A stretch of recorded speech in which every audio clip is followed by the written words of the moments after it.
কেউ সবাই welcome to mister খান। আসলে ব্লগ করতেছিলাম না, এইদিকে একটু ফুটেজ চেক করছিলাম। কালকে যাব আমরা এখান থেকে, আমরা 4 ফ্রেন্ড মিলে প্ল্যান করছি যে নওগাঁ যাব। ব্যাটারিগুলো একটার পর একটা সবগুলো ডেড হয়ে গেছে। এটা আমার গোপ্রো 10 ব্যাটারি, যদিও নতুন ব্যাটারি যেটা ছিল ব্যাটারিটা ফুলে গেছিল, তো ওটা নষ্ট হয়ে গেছে খোলার সময়। তো আপাতত গোপ্রো থার্ড পার্টির মানে যে ব্যাটারিগুলো, এটা অলমোস্ট 1 বছরের কাছাকাছি আমাকে সার্ভিস দিল। এইদিকে মানে আমি দেখতেছি কখন তখন বন্ধ হয়ে যেতে পারে ব্যাটারিগুলো। আমার খুব জলদি ব্যাটারি কিনতে হবে। এখানে একটা ব্যাটারি আছে, আর এই চার্জিং হাবের মধ্যে আরেকটা আছে। তো আমি জানি না কালকে আমি মোটো ব্লগ করার সময় ব্যাটারিগুলো আমার কেমন সাপোর্ট দেবে।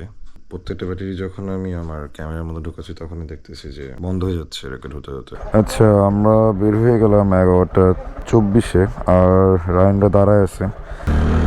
তো তৌফিককে মাত্র নিয়ে এখন যাচ্ছে অলকার মোড়ে আছে রাইন আর জাবি। তো আজকে আমার সাথে টোটাল 4 জন আছে, মানে আমি দিয়ে 4 জন, রাইন, তৌফিক, জাবি, আর আমরা যাচ্ছি তৌফিকের নানি বাসায়। এর আগে অনেকবার গেছি, যেটা বলছিলাম যে ব্লগ করা কখনো হয় নাই। বললাম যে আজকে সব ফ্রেন্ডে মিলে যাচ্ছি, ব্লগটা করেই ফেলি, চলুন যাই। সব ছেলে পেলে চলে আসছে এদিকে, ওই যে রাইন, এদিকে তৌফিক, আর এই যে জাবি, আর এদিকে হচ্ছে রাইন কিছু গ্যাংস্টার শট নিচ্ছে আমাদের। এই যে দেখুন আমার বন্ধুরা চুলটা দেখুন একবার, উফ কি সুন্দর, এটা সিনেমেটিক দেখ।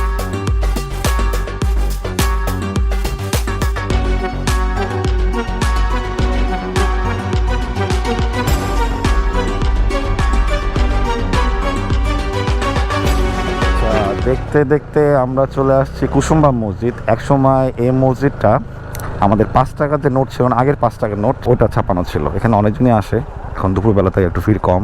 1 hour later. ওকে, ফাইনালি আমরা চলে আসছি তৌফিকের নানির বাসায়। এই জায়গায় অনেক কয়েকবার আসা হয়েছে, এবার কখনো ব্লগ করে না, যেটা বলছিলাম। এটা তৌফিকের আর একটা মামার বাসা, এটা একটা বাসা। কেমন আছেন নানি? কি খবর আপনার?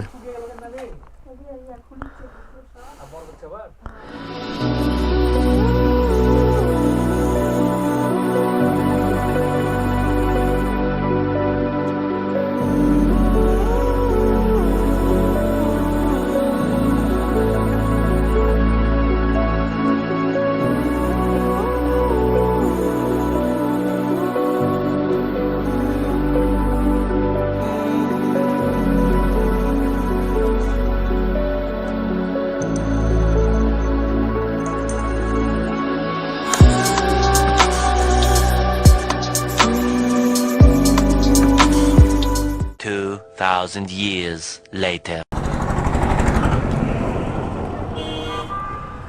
সূর্য মামা মাত্র ডুবি একটা ভাব আছে, যে গোল্ডেন আওয়ার যেটা বোঝায়, মানে সকালবেলা একটা গোল্ডেন আওয়ার, বিকালবেলা একটা গোল্ডেন আওয়ারের মতন হয়। সূর্য মামা মাত্র ডুবা শুরু করছে। আমরা যাচ্ছি মান্দা থেকে একদম প্রসাদপুরের দিকে। তৌফিকের নানি বাসায় খাওয়া দাওয়া করলাম, খাওয়া দাওয়া করে রেস্ট নিলাম, ঘোরাঘুরি করলাম। দেন তো ওই যে বের হয়ে পড়লাম একটু প্রসাদপুরে যে খাওয়া দাওয়া করবো। পাশের ভিউটা দেখুন যে কতটা সুন্দর সুন্দর একটা রাস্তা চলে গেছে। এই পারে হচ্ছে সূর্যরা নামতেছে, আর এই পারে নদী, একটা সুন্দর কম্বিনেশন। এর আগেও যদি বা অনেক কয়েকবার আসছি আমি এখানে, তারপরেও আর কি ভালো লাগতেছে। 3 hours later.